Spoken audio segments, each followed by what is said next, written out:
আসসালামু আলাইকুম রহমতুল্লাহ, welcome to my channel Nayan হটো সলিউশন। সো ভিউয়ার্স, এটা হচ্ছে গিগাবাইটের 410 মাদারবোর্ড। এই 410 মাদারবোর্ড এইটার হচ্ছে কি বিষয় নিয়ে আপনাদের সাথে আলাপ করবো। এটা হচ্ছে আপনাদেরকে বারবারই বলা হয়, এটা হচ্ছে যে প্রসেসরের পিনগুলো থাকে, প্রসেসরের গার্ডটা, এটা আপনারা হচ্ছে খুলবেন না, নাক খোলা থেকে বিরত থাকবেন।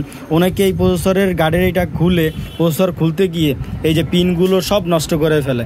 এই দেখেন, এই পাশটা কত ভালো, বাম পাশটা আর ডান পাশটার কি অবস্থা। টোটালি হচ্ছে এই ডান পাশের পিনগুলো সব বাঁকা ভেঙে ফেলছে অলরেডি। তো এগুলা থেকে আমরা বারবার বলি যে একটু ভালো সেফলি থাকবেন, এটা খোলা থেকে বিরত থাকবেন। এটা খুললেই হচ্ছে একটা মাদারবোর্ড বাদ হয়ে যায়। এই মাদারবোর্ডটা আর উঠানো পসিবলই হয় না। প্রসেসরের পিন এরকম এতগুলো ভেঙে গেলে, বাঁকা হয়ে গেলে এটা কখনোই সম্ভব হয় না আবার উঠানো, রান করানো।